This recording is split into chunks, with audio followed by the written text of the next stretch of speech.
Newsfirst Newsline. Hello there, very good evening. Welcome to another edition of Newsline. Of course, unlike other days, today we are bringing you a recorded version of Newsline.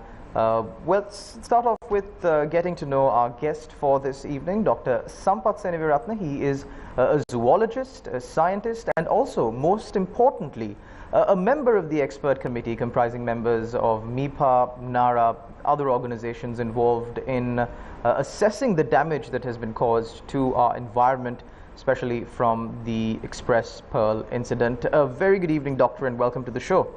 Thank you very much for having me. Now, although this is a recorded show, of course, throughout the course of the past few days, we have been having various guests on our Newsline programs, experts in the field, to assess the damage that could have been caused to the ocean environment. And we've gotten a number of questions during those shows, and I will use those questions. I will pose those questions to, of course, a member of the expert committee currently investigating this, the damages that have been caused. Doctor, first question, there have been many questions that I've received from our viewers out there asking, is it safe to consume fish now that there are millions of tons of plastic out in the ocean, oil, chemicals, various other dangerous items? Is it safe to consume fish? Yeah, I would counter ask a question. How many minutes you want me to explain that? If it is the short answer, it's very safe. It's very safe. People can eat fish without any problem. The reason is that the ocean is a big place, and the nature of chemicals that got leaked out as part of this accident, it's not direct. It doesn't cause direct mortality the way we understood. The long answer is the fish getting increasingly unsafe, because every celly bag, every plastic bag that you bring home, every plastic toy that you bring home, every plastic item you bring home eventually goes into the ocean, and those plastic silly bags and plastic toys, plastic kitchenware, everything eventually goes into the marine food web, and those are slowly poisoning our oceans, our fish. So longer term, if you like your grandchildren enjoying a good meal of fish, you stop doing that. This ship won't do that much damage to the ocean environment in a longer run. So eating fish is safer after the accident as well. So you're saying that this incident, the sinking of this XPRESS PEARL, yes, and the mixture of all these chemicals, these plastics into the ocean, doesn't drastically change the usual risk that people undertake when they eat a piece of fish? Correct. Yeah, that's you have to be careful. I mean, I'm not saying that this incident has no effect on the marine environment. It has huge effects, but it doesn't affect to a piece of fish that we eat. It doesn't affect. So it's safe to eat fish. Correct. Yes. So you were saying that on the long term, or even right now, it is not the safest, or there are plastic particles that make their way into our body through the consumption of fish and maybe even other food items. Correct. How much is this risk? Could you explain to our viewers? Yeah, I mean, studies have done that. Studies done on to understand the amount of microplastics goes into a person's body, and the general now consensus is that we consume about a size of a plastic size worth of a credit card. You know, if I may, I'll show you that. I know it's shocking. So a plastic worth of this much consumed per week. Per week? Yeah. So that's a lot of plastic. So that's 52 of those a year. Yeah. And I mean, just from these are not direct consumption of plastic. These comes from fish, vegetables, fruits, other food, like the food that we think good for us. So the problem is that where those plastic come from? Those plastic come from the first as crude oil into the surface through oil wells, and then from that a certain percentage of oil goes to diesel and other fluid fuel, and then the heavier part of components eventually refined into plastic. And those plastic get used in our shopping bags, silly bags, all the like these things, all the plastic that we use daily basis, water bottles, you know, you name it. I think the biggest polluters in Sri Lanka are water bottles, rated waters in plastic bottles, and then shopping bags and all. So they are consisted of this polymer. And with time this polymer become disintegrated into smaller particles, and those particles eventually ended up in the ocean whether we like it or not, and that get absorbed or get ingested into smaller life forms like plankton, which are basically the green particles in the water.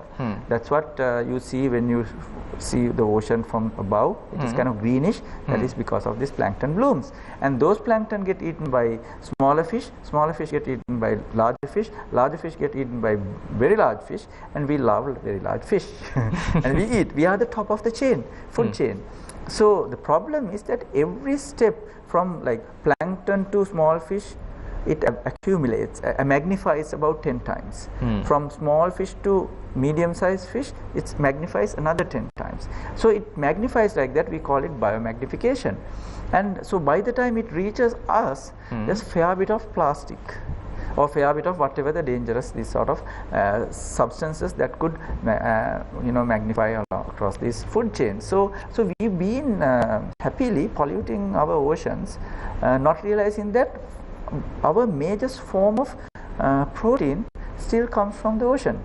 I mean, if you are a chicken eater, would you be safe from that?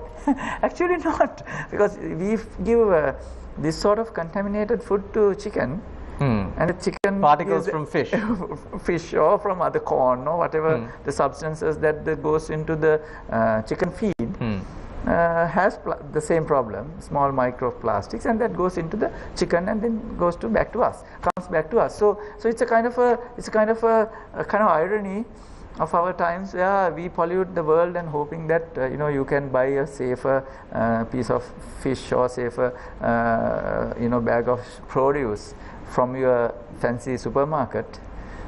You just get the shit again. You're just polluting yourself. You're poisoning we are polluting yourself. our neighborhood. We are polluting our environment, the water, air, and soil that we depend on. There's no other way. I mean, we don't get food from outer space. so this is a classic case. So would that lower the effect of this XPRESS PEARL sinking? No.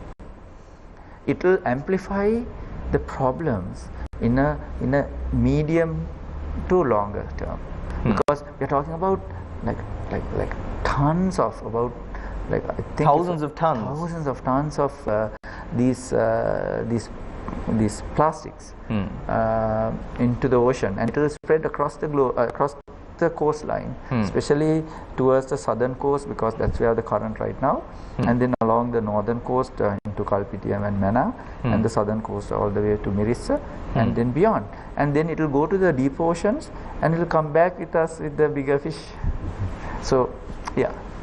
So when we speak about the adverse effects caused by specifically the sinking of this ship and the mixture of these chemicals and other plastic materials into the ocean, until how far long will these substances in our ocean? How long lasting will the impact be? The short answer and long answer. The problem is that the ecology or environment related sciences consisted of you know, many facets. You know, it talks about the current, the amount of water, the temperature of water, because we are tropical. This is tropical waters, warm waters. So the warm waters, the particles disintegrate quickly, and particles move quickly.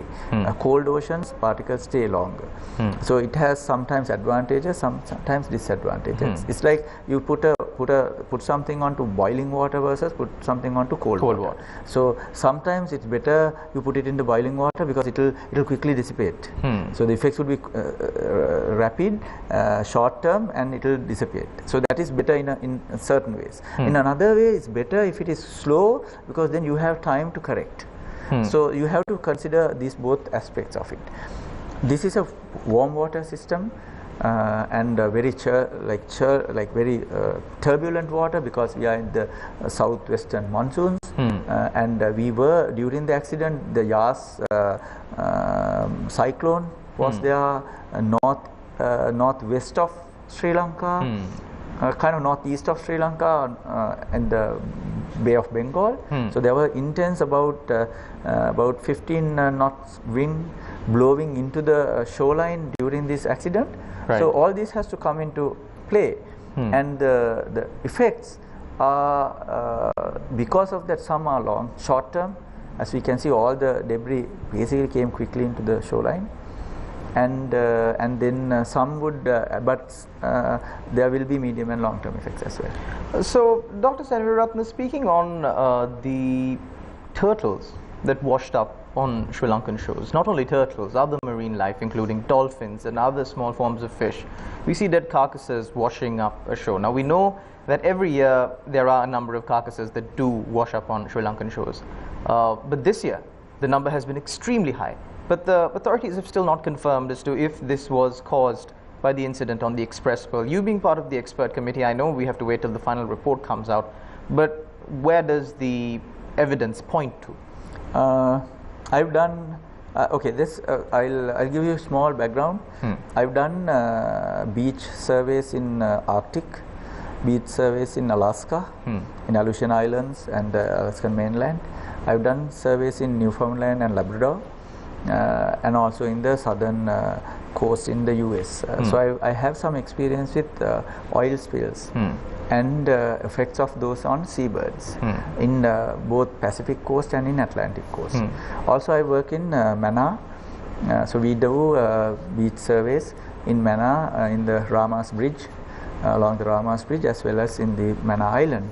So normally, if there's a shipwreck, this sort of accident, and if there's an oil spill, you are talking about thousands and thousands of marine life getting killed or injured and dying along the shores. I've seen in my own eyes. I've counted them. It's a heartbreaking scene. You don't want to be in such places, because most of these animals, including seabirds, marine mammals, invertebrates, they are just dying. They're not dead. They're dying along the shores in thousands. So when this happened, I personally, myself and some of my students, as a team, we went and done surveys along the about 20 kilometers from Wattala to all the way to the mouth of Negombo Lagoon. We walked and done beach surveys.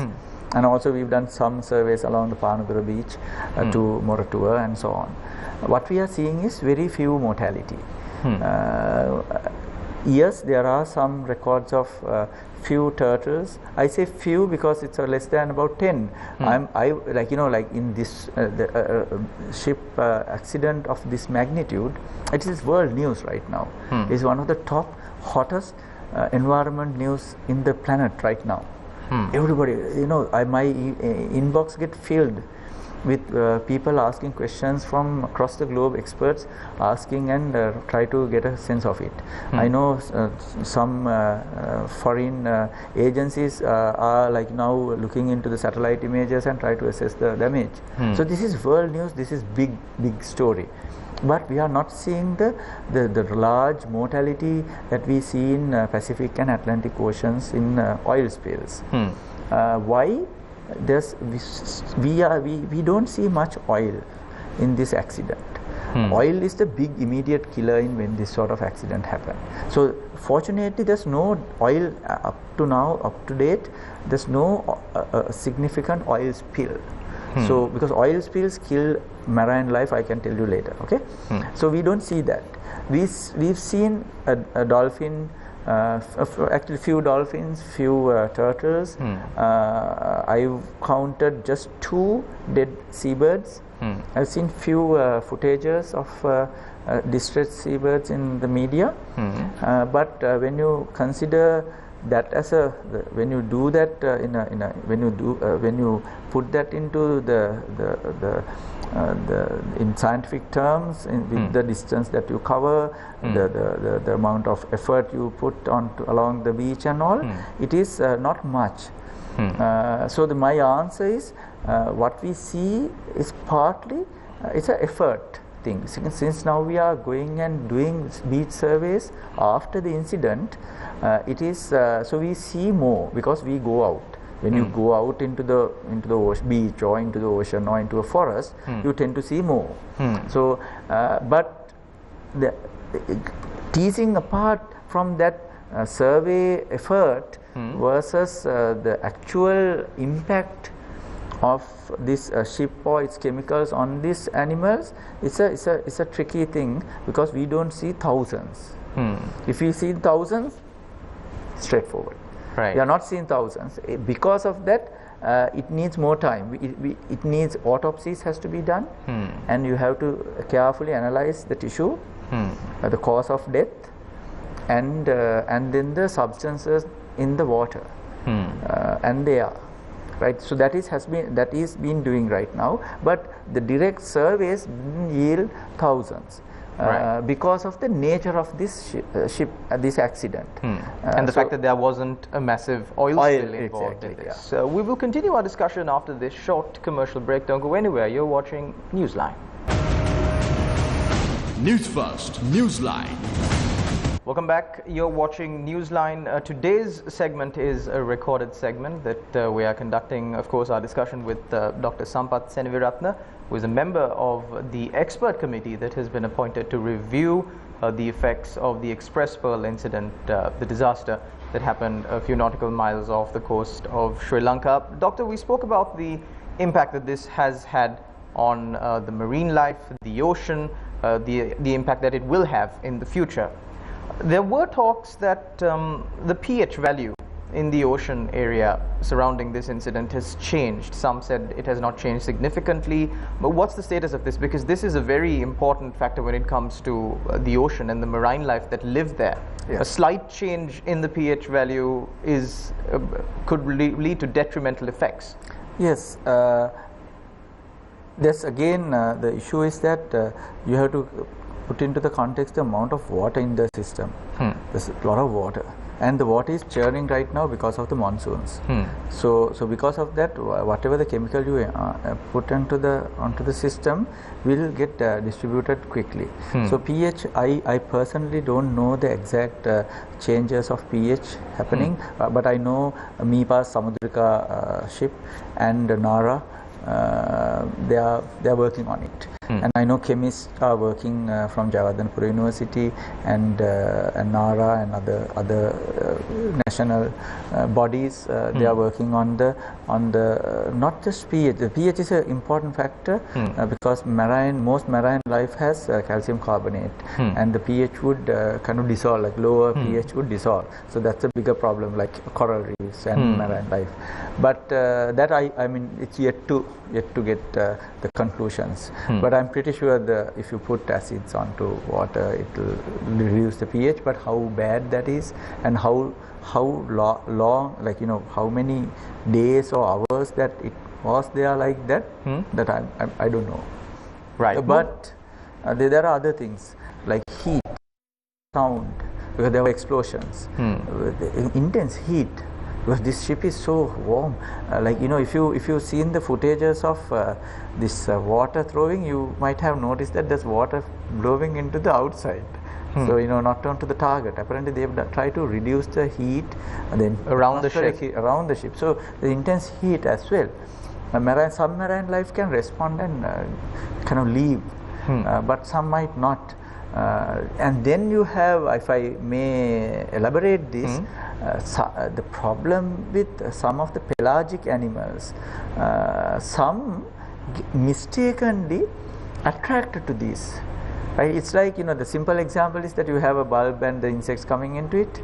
So some of the marine life actually kind of attracted to these chemicals. That's where these large mortalities and severe effects into the food web started to take place. For example, if you have an oil spill, if you have an oil patch of oil, they are highly toxic. Why? Partly the reason is that the ships go in non-residential areas. You know, there's no houses or people in the ocean. So the level of the crudeness or the crudeness of these whatever the substances that they use are very low, very high, very crude. Because you know, diesel and whatever the fuel that we use, the you know, land vehicles go through residential areas, so there should be certain emission standards. So those emission standards are very low in the ocean. And then so the oil these ships carry is extremely toxic, very toxic. But so then you would wonder why the animals attracted to it. The marine life, especially the pelagic seabirds like albatrosses, shearwaters, petrels, the, you know, really exotic, very rare like animals, they actually fly into it and jump into it. Why? Because they, for them, in the marine system, marine environment is like a big desert. The productivity or the resources are highly patchy.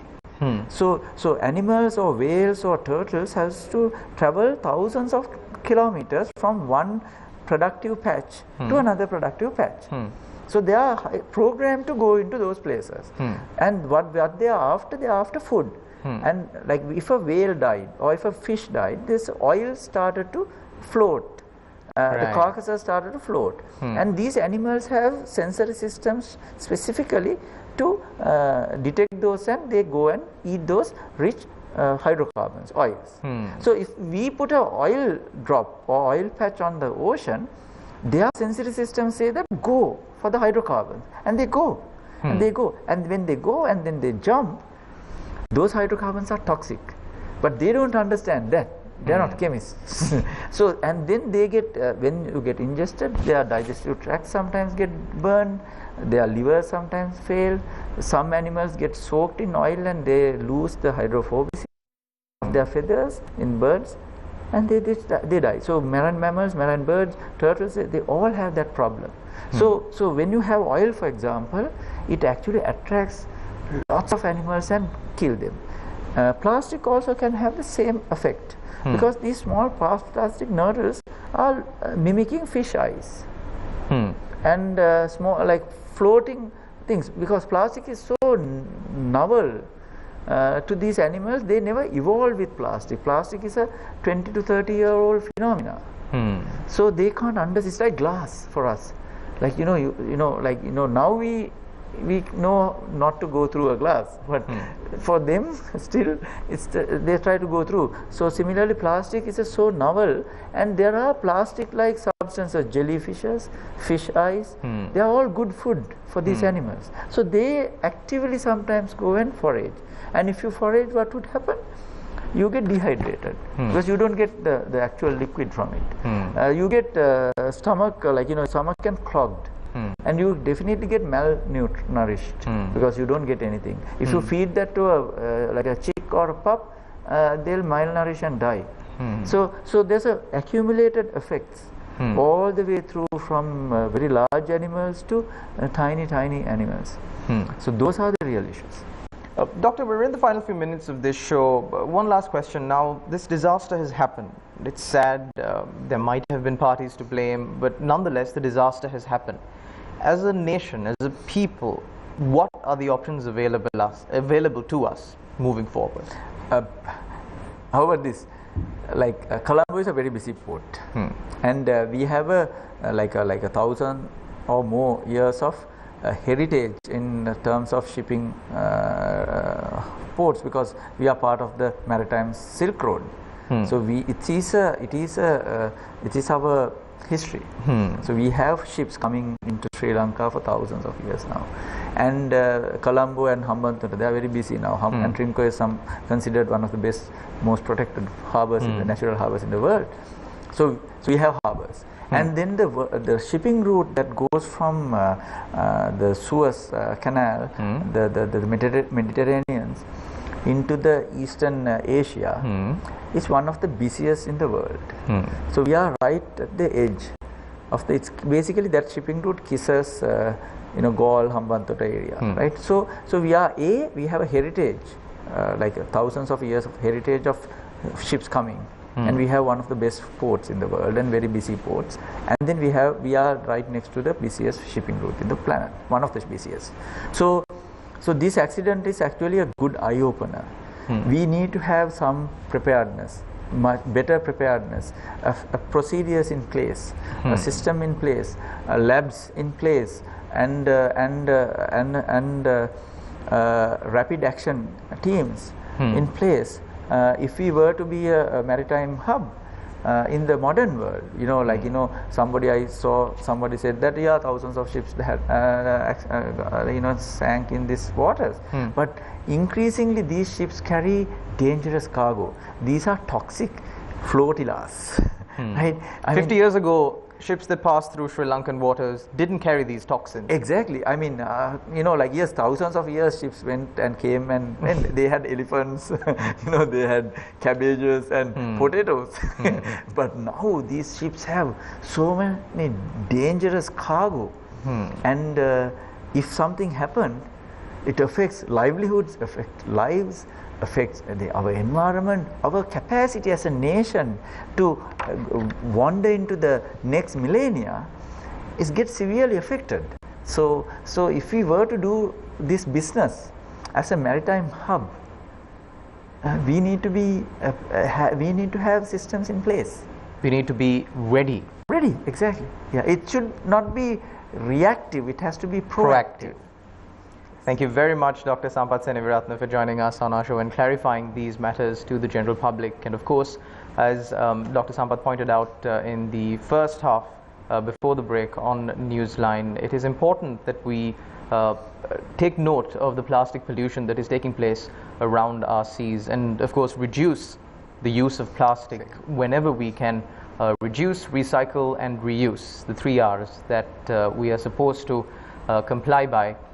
Because if we poison our environment, as Dr. Sampath explained, we are poisoning ourselves and our future generation.